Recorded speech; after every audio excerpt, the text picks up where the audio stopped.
Next panel I wanted to put together is what actually goes on at the coalface of a hotel, and I couldn't have put together, with the assistance of Anneke Brown, a great GM panel. So please welcome on stage Anneke Brown, Director of Anneke Brown Consulting, Edie, General Manager of Intercontinental Perth, Andrew Cairns, the Executive General Manager of Crown Perth Hotels at Perth, and Steve Milhouse, the Cluster Hotel Manager for Hilton Garden in Albany. Please welcome this distinguished panel on stage. Thank you.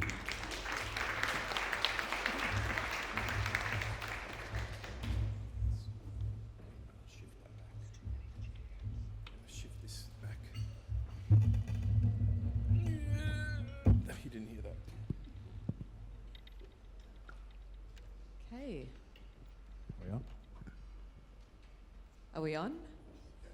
Fabulous. Okay, good morning. Oh, yes, still good morning. Good morning, everyone. How are you? I'm thrilled to be facilitating this panel. My name's Anneke Brown, and I am a hotelier, currently not looking after a hotel, so that's why I've got these amazing hotel GMs up here today. So we welcome everyone, and I hope we can have an engaging discussion, obviously also open the floor to questions towards the end. It's wonderful to have Anna, Andrew and Stephen here. We hope that we can share some insights into your hotels, your experience, and also the opportunities for the future.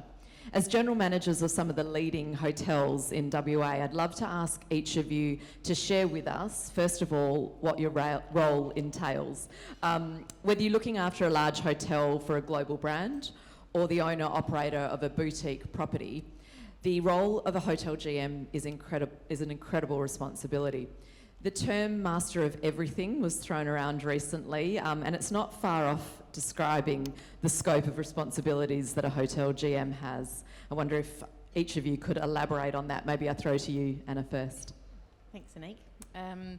Yeah, I think as a general manager in today's world, actually in any stage of being a hotel general manager in history, the bandwidth that you are required to show up at work with every day can see you standing by the side of a kitchen steward or having a conversation with a key stakeholder who may own your hotel or runs a large global hotel company. And so within seconds you can find your mind switching from quite what are menial things to really significant things in your business, and your brain does that all day long. And so I think that there's a special skill set and a special behaviour you have to have as a hotel general manager, and that's something that I think if you ask, and perhaps my peers here will say the same thing, it's actually something that you love about the job. It's something that sees you do what you want to do. I started in the industry in food and beverage, and I've worked in all parts of a hotel. And really just said yes to lots of opportunities in my life, whatever they were thrown at me by people who trusted me, and that's seen me with a really large wealth of knowledge that's been built through those experiences that sees me in my role as general manager really able to support our teams, which we'll touch on shortly. I know that there is a real need for us to be connected to our colleagues in different ways, and so the knowledge that I've built over time to actually maybe not master everything, but certainly have knowledge on everything is really valuable now. And Anna, you last year you entered into the Hall of Fame, the AHAWA, a fantastic acknowledgement of your incredible leadership at the Intercont. None more so, obviously, during those COVID years. You really showed us how culture is incredibly important. We might come back to that, but thank you. Andrew, can you share with us your role? You run one of the largest operations here in Perth, entertainment and hospitality. Could you share with us what your day looks like? Yes, well, thanks, Anneke. It's a very varied role, to what Anna was saying as well, but it's really about providing support a lot of the time to the team. So we've got obviously the 3 hotels we operate here, which are quite unique and diverse in themselves, but the other part of that role is ensuring there's the collaboration across the property that we work with here, and then also being part of the wider executive here for Crown. So the uniqueness of our property is that it's about ensuring that we keep an open experience for our guests that are attending, and having we try to avoid that silo mentality which can creep into an operation like this. So it's about working at our group level to ensure that we keep that sort of silos down, if you like, and manage that so that the guest experience is seamless across the whole property. So that's part of our role as well. And then a large part of that is also working in across, although we're not a larger chain as Crown, but it is certainly some brand alignment opportunities and things like that we work with across our group as well, across the 3 sites that we have. So, but largely it's about supporting. That's you'll find it. That's one of our key roles as leaders, is to ensure that the teams are supported, and we give everybody that opportunity to really showcase what their capabilities are. And Andrew, you've just gone through a significant change in the business recently, and leadership obviously critically important during that phase. Obviously, we're in a stage now where we're all moving forward, especially in your business. Can you sort of talk to what that looks like for Crown now? Yeah, for someone that's been with Crown for quite some time, looking at where we are now to where we we're ultimately a completely new organisation. It's a new structure, new ownership, going from a public company to a private company. With that comes a lot of change, and the change management has been a really important piece for what we've been in the last even 2 to 3 years. So that's a key focus for us, and that is about then, again, ensuring that our teams that are on board with us have a clear support and understanding of what that change is, and really about cementing what is the right culture that we want to have within the organisation. And that's a real key focus for us across our business at the moment. But also the landscape has changed significantly in terms of just what we have to focus on as a business. It's hospitality. We know that it's fantastic, but the reason I was running a little bit late this morning, I just came out of a 2-hour risk and compliance meeting. So it's it's another layer to our businesses now that we have to be really cognizant of, and that's the changing nature of not just the hospitality industry, but it is certainly another area that we really are focusing on now, for the right reasons, of course. So. And that is actually something that's significantly important in that change space at the moment, is the compliance and the constant changes to regulations, legislation, or whatever governs an operation. And thanks for touching on that. We might sort of grow that discussion later in the conversation. Thank you. Stephen, you look after the Hilton Inn in Albany, and obviously the new Bustleton. You're the cluster GM there. Can you tell us about your role? Well, my role is much the same as my colleagues here, except being a smaller hotel. My role is to develop the team and be more of a support to the team and lead the way. I will be helping out at breakfast. I'll be helping out at front desk. I've washed a few dishes in my time as well. It's just part of being in a smaller regional hotel. The hotels have both opened very successfully, and they're very much part of the community. It's amazing how the competitors in both Albany and Bustleton have welcomed the new product and the new brand coming into town.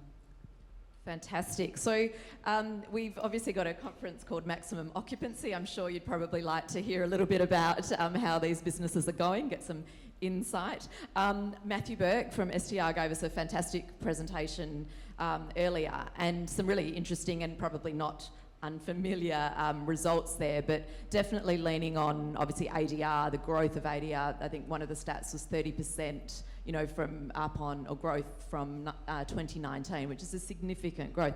Can I actually ask each of you, are you do you align with that trend in terms of occupancy and ADR? Anna, did you want to shoot first? Yeah, look, yes is the answer. We do align very closely to those stats. I think, if I think back, almost 2 years ago now, we reopened our hotel. And, back then, 2 years ago, we didn't really know what was going to happen. It was probably about this time we're saying, well, what's going to happen? And so I think we went through the remainder of 2022 and certainly all of 2023 significantly outperforming even our optimistic forecasts of average rate, where volume remained probably a little bit more challenging. And this year, we see that, rate has certainly slowed, but, occupancy is strong. So. And I think Matthew talked about January, February being, just boomer months. What is your forward, forecast and what sort of trends do you look at in terms of occupancy and what can you forecast or what can't you? Yeah, look, being a CBD hotel is a blessing and a curse, depending on which day of the week you are looking at. But look, I think that the nature of a large portion of the CBD's business is quite short lead in its booking nature. Certainly what's happening at the convention centre this year is excellent, and going forward that always helps to understand what room nights we can expect. And also from a event perspective, obviously those large blockbuster events. So a couple of weeks ago we were all delighted that UFC was coming back. So those things really help and make a difference. Yeah, absolutely. Goodness, what an amazing sort of 18 months we've had in terms of those boom events. But obviously we're talking about year-out occupancy, where we need to see that extend. Andrew, do those stats, and obviously, we just touched on some of those key ones, but is Crown trending that way too? Yeah, certainly we would support that as well. It's, I think for us a little bit unique is that COVID, going right back to COVID, which feels a little while ago now, that's where we started to see that indication that the market was, we obviously had a unique situation here in Western Australia, but we saw this uplift straight away, and it maintained once we did start to open up again, which was great. So rate growth certainly been sustainable.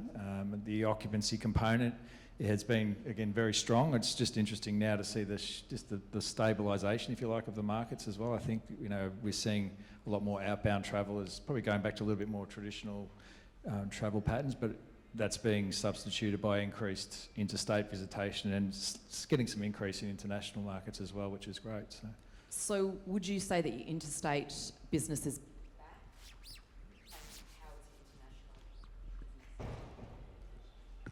Yeah, so I'm on. Yeah, so that was, so interstate market for us, we've seen numbers higher than pre-COVID, so we've seen certainly an influx there. It's probably starting to slow a little bit. I think that was more about, to some degree, East Coast having a lockdown phase, that the travel demand was quite high, but again, it's the numbers are being quite consistent, which is great, particularly out of Melbourne and Sydney. But as I said, I think what the focus now is also those international markets, and couple that with increased flight schedules and new routes opening up too, we'll start to see some increase there. So Stephen, you've got a new hotel, well, two new hotels really. Albany's a couple of years old, and Bustleton only 5 months? 5 months? December. Okay, fantastic. So Hilton obviously invested in Western Australia with two beautiful new properties.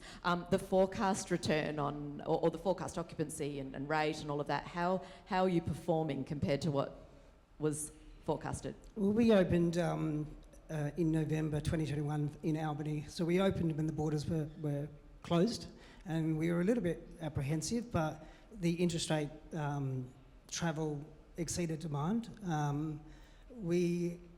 I think COVID was an opportunity for WA people to rediscover the regions, and certainly talking to our guests in Albany, there was a lot of common themes of, I haven't been to Albany for so long, we used to come all the time. It's great that there's now a brand or a international brand there, so that we can come more regularly.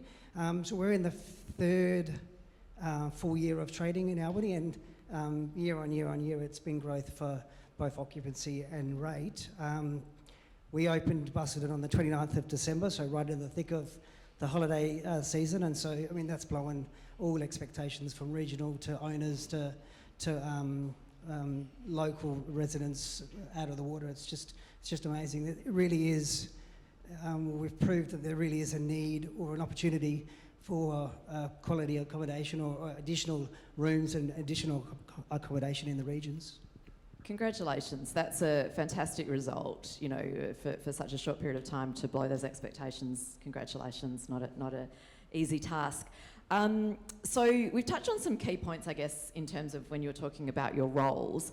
I've got a question maybe for Anna here, a specific question that more out of my curiosity. Sorry, I hope that stirs someone else's curiosity. But you were incredibly successful in creating this culture of excellence at the Intercont. We faced a few years of significant challenges. We know that with skilled labour shortage, but obviously we've got a return of labour. It might not be as strong as we'd hoped. The challenge obviously is how do we attract them to our industry, and then how do we retain them. I'd really love your insights into this. The industry is such a traditional industry. However, the new workforce is very different and needing different things. Could you share how you're dealing with that? Yeah, sure. There's a couple of things there, perhaps. Like you said, I think 2 years ago it was very difficult to rebuild a team from 50 people up to what we needed, 120. So we needed to find 70 employees to reopen our hotel. That wasn't very easy. Now, if we were tasked with the same challenge, it would be a lot easier, I think, to find those people. We're still facing probably capability issues. So, it means that we need to invest a lot more time in building knowledge and skills with people. Attitude is the most important thing we can look for in the majority of our frontline employees. But the need to train our colleagues on systems and tools, and there's just so much knowledge, particularly in some areas of the hotel, the front desk being the main area that just requires, I think, for you to be a fully capable, guest service agent on the front desk. It takes you months.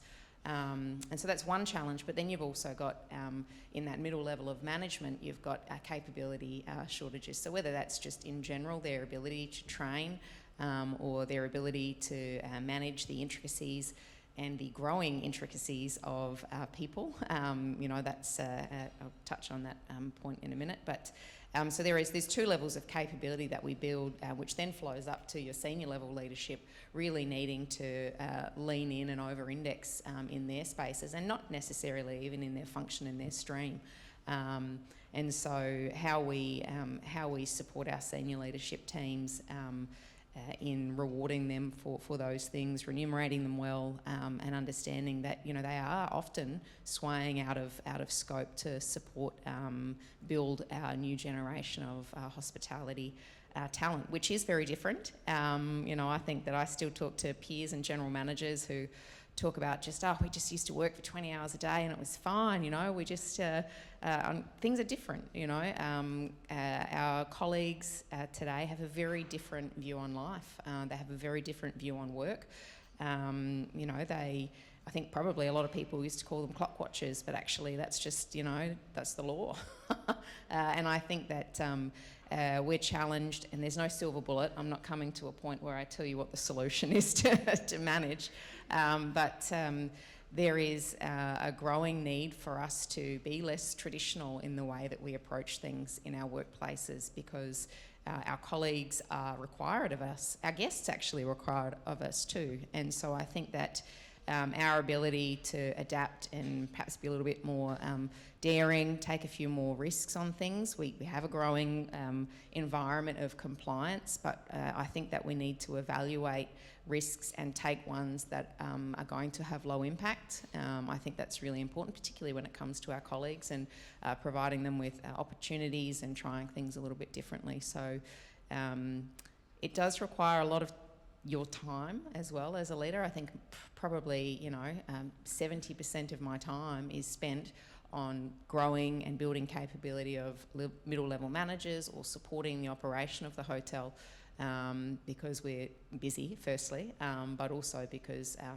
the generation of today, or people today, actually they want that support, and I don't think that's changed. I think that actually how we lean in as general managers to work alongside our colleagues is going to be valued, and it's how we stay connected to our colleagues and the different elements of engagement for our colleagues. One of the most important things we can do consistently is connect with our team in different ways. So when you listen and you connect, you're able to perhaps make really good decisions. So And is that a case, Anna, of gone are the days of sitting in the office and looking at spreadsheets and writing reports? I mean, you know, Stephen just touched on the fact that he's often down there, you know, serving breakfast or clearing plates or whatever. Is that your role as well? Are you in there with the team? Often, yeah. And that can be really cyclical. You know, if we've got high levels of vacancies in key roles, it changes what your day looks like for a period of time. You know, it might be that, you know, people are unwell. You know, it might be that people just mentally need more support because our roles are really dynamic. And not everyone enjoys being thrown from left to right, up to down within the, you know, span of 30 seconds. But with the right infrastructure and support around you, actually it's a really enjoyable thing. So we try to take things not too seriously. It's easy to take things seriously, but we try not to. It certainly makes difficult things much easier when you can laugh about it. Very nice, thank you.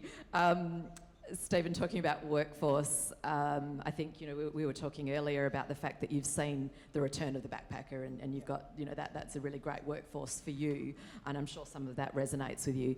But perhaps if we move on from workforce to the changing consumer, I was reading an article recently that talked about younger consumers in our industry are really craving personalisation, and I think one of the presentations touched on personalisation. Actually, I think that was Adrian's presentation this morning. And they've even come to expect it. So this article outlined research, and I'll look at my notes here to make sure I've got this right, but that indicated that personalised service is valued 2.5 times more by Gen Zers than by baby boomers. So obviously this suggests that personalisation will become increasingly more important in the future. One of the top trends that I think, you know, the Hilton have really sort of embraced is technology, you know, innovation and advanced technology to enhance the guest experience. So could you, you know, maybe share with us what the Hilton have done? You've got 2 new properties, so I'm sure that they've been, you know, at the forefront of some of that technology. Would you mind sharing with us? So getting back to sort of basics, what COVID did was taught us all how to use a QR code. And so QR codes are everywhere. Their room service menus, their guest information, the outlet times, they're everywhere.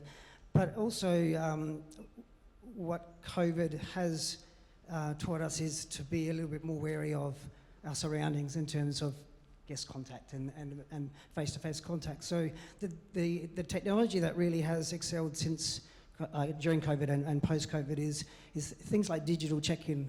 If you book through Hilton.com and you check in, you can check in through the Hilton Honors app. You can check in before you even get to the hotel. Perhaps you're on the way from the airport. You can see the room that the hotel has assigned or recommended that you'd be staying in, and you can see floor plans and photos and maybe choose a different room that you'd prefer because you stayed in that room before. And then through the app, you can, before, during and after, you can message the hotel reception team 24 hours a day. It could be booking restaurants, it could be just information about the hotel, it could be lost property that you think you've left something in the room, and it's just that easy. People don't need that verbal instant communication anymore. They're happy to send a message and wait a few moments and get a message back. The other thing that Hilton Garden in Albany is piloting soon is connected room, whereby the TV screens will be customisable to the guest's preference. So if a guest has certain apps or certain streaming services they prefer, they can like that and have that on the home screen. They can perhaps have the weather and the news from their hometown on that home screen. And the good thing about that is that will travel with the customer, the guest, and move to the next hotel, so that when they check in, all their preferences and all their things that make them feel at home are there on the first page. That's fantastic. I hadn't been exposed to that previously. This is a moving beast, though, technology, isn't it? You know, to enable us, you know, to forecast and prepare and build or refurbish properties. I think I was talking to Paul from PAMPAC earlier about that sort of change, you know, when you're undergoing a refurb and having to think about that advanced technology and what's the future, what's the sort of even the 2-year need from our consumers. But obviously that's a fantastic element. And is that central pillar to the Hilton brand, technology? So it's something that it's been worked on for many years, and as I said, this is the pilot hotel for Australasia. It's been rolled out in America successfully, so there's a number of properties that already have it. So Albany will be the pilot hotel for Australasia, and all going well, it should roll out quite quickly. Fantastic, thank you. So talking about all that, one of the greatest saying is the only constant is change. It's no more apparent in our industry than now when so many things are changing. We talked about technology, we talked about workforce, consumers are changing, policies, legislation, compliance, etc. So Andrew, I'd like to ask you your thoughts on this area of this changing space. Essentially, how are you as Crown under new ownership dealing with this and adapting your operations? And what are you focused on and what excites you about the future?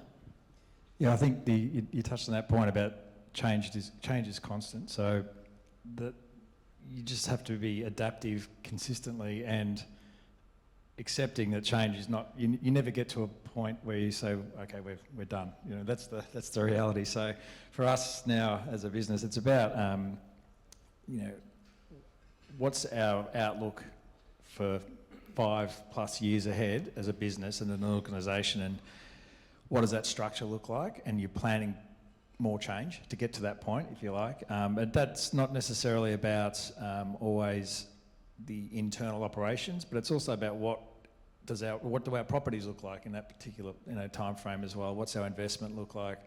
What are the new opportunities that we can bring to our properties to enhance the experience for all of our guests that are coming through? And then you lean into all of those elements that we're talking about, bringing elements along that journey, which is our people, technology, whatever it might be, to really ensure that our strategy is always forward-looking as well, and that's the critical component. So the change is there; it always stays, and our focus is to keep up with that change. I think, as you know, it's always hard to be in front of the change. It's just you're talking about the individual traveller. A large organisation trying to keep up with an individual traveller is a very difficult, but it's about trying to keep as close to that as you can along that journey, which is important. So I'm just looking at the time, and I'd like to leave maybe a couple of minutes for questions, Adrian, if that's okay, wherever Adrian is. So I'd just like to say thank you, first of all, Anna, Andrew and Stephen. Obviously, it's a pleasure to have such great GMs. We've got a handful of other GMs in the room, and I'm sure you've probably got questions of these GMs. Maybe what's coming up for Crown, what new facilities are about to be, announced. But thanks for being great ambassadors in the role of a hotel GM and encouraging your team members to choose this as a career path. It's so wonderful that we've got inspiring leaders. May I open the floor up for questions, Adrian? Definitely. Has anyone got any questions at all? Come on, you've got some of the best GMs in the room, everywhere, not just here. Anyone got any questions at all? Okay. You're actually going to use my lapel. We're going to get really close. Sort of. Stand so close, yes. Hi. Who are you? What do you do? I'm Bert from Amadeus, and I was a bit of a question because we've got quite a few vendors in the room today as well. What could vendors, you think, do for your properties? What could we do better? What are immediate needs where, there might be shortfalls or missing parts at the moment? That applies for us because we're a vendor too. That's a big question. I think, vendors, you're talking a little bit again around sort of a technology base. So it's about what is the ease that those vendors can bring to our operations to, again, keep ahead of, the curve, if you like, in terms of what we can offer. And again, it comes back to a guest experience. What enhances that? So simplicity sometimes is really important, and then also integration into existing systems that we already have. So it's about, almost from a vendor perspective, understanding the vendors that can also work together to provide a end-to-end experience working collaboratively to the operator as well. I think that's a critical point. And also support and easy access to training or Q&A.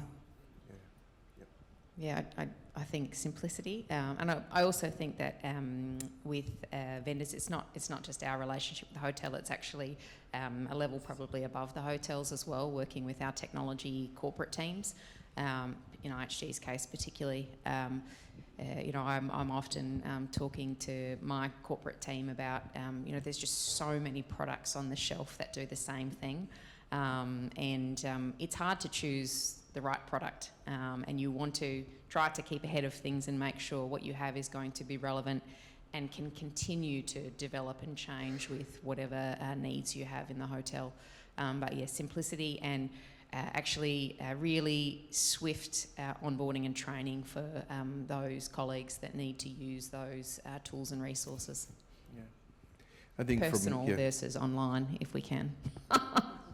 And maybe from a project perspective, so when you're talking to, I guess, new properties coming up and about and looking at how all of the vendors sort of play in together, it's absolutely about being that technical expert and making sure that those vendors, as you've said before, are collaborative and can slot in together and actually make it a seamless experience both for the operator and the consumer.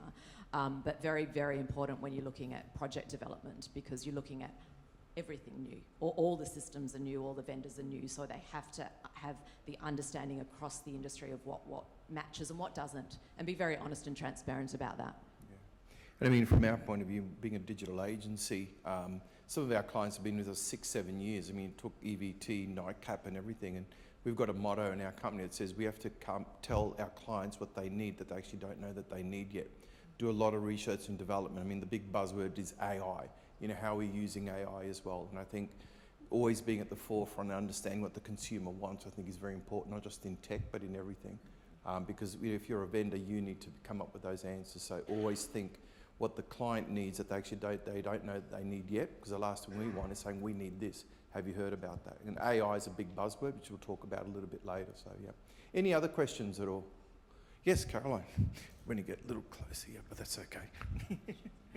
Hi everyone. I just wanted to start by acknowledging and thanking you for your wonderful leadership and service excellence to this great industry that we're all so passionate about.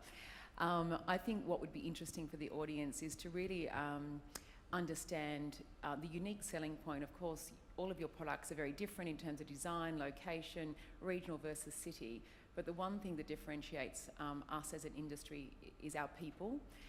Retaining and attracting the best in the business. And I know that areas of efficiency, AI, etc., are certainly making our jobs seamless in certain ways, but at the end of the day, that human connection can't be denied.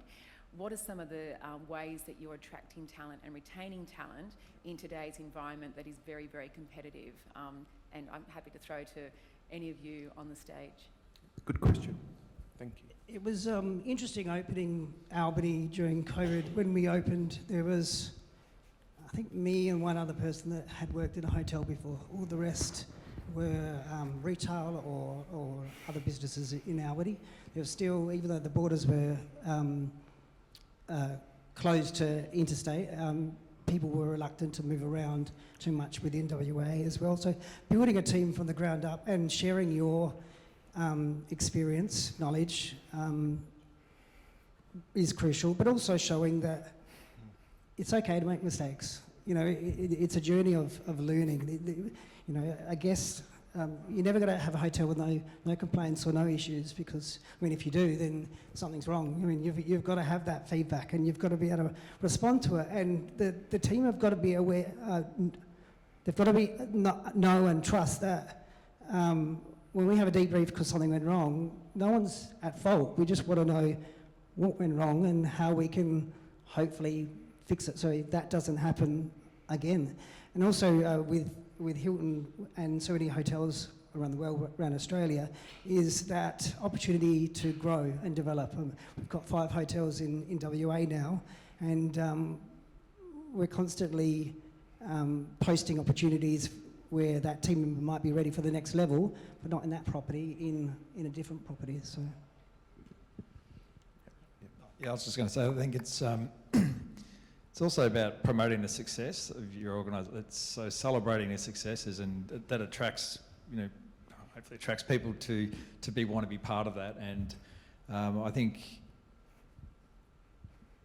for us here in Western Australia at the moment, we've got a really unique opportunity in terms of a real, thanks to you, Caroline and team as well, but it's a real positive environment for us to be operating in and attracting people, because we are on a, feels like we're on a bit of a cusp to continue to greater success. And I'm not being disparaging to our friends on the East Coast, but there's very different market conditions and so on at the moment as well. So the ability to attract people into our state and our properties is quite positive at the moment, which is great. And I think also that our ability to tap into that southeastern corridor as well, the Asian corridor as well, and attract talent in from there it's starting to open up again as well. But I do believe it's about, you promote yourself and you promote the success, and what, obviously organisations can offer various things to attract people, but it's still about what drives an individual to come to work each day, and really it is about celebrating. That's part of the real key advantage.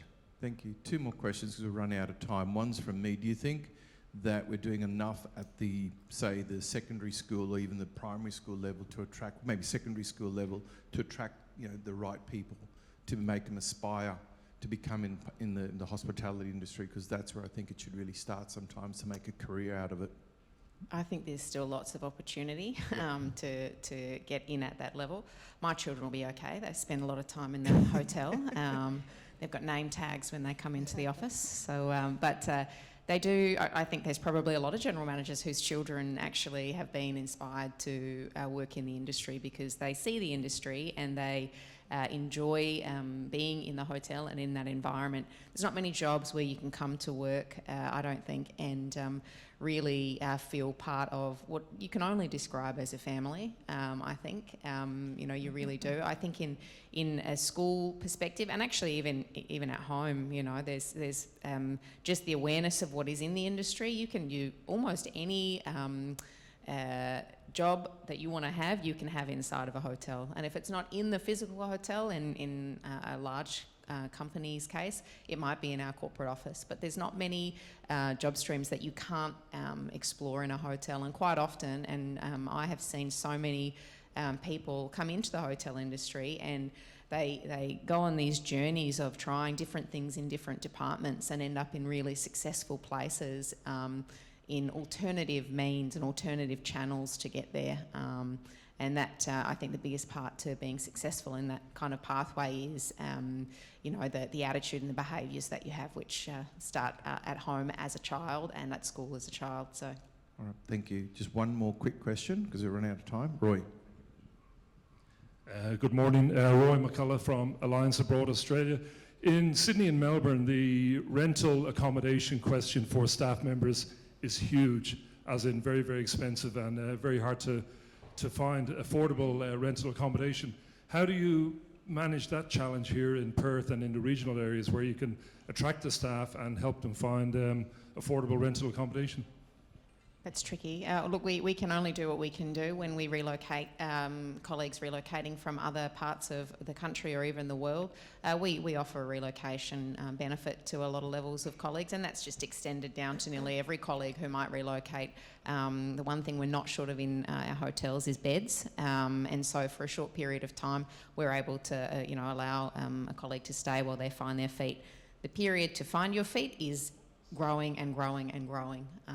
I don't think we have the largest vacancy anymore, or the largest challenge in the country, but it's hard, particularly if you're looking for a home.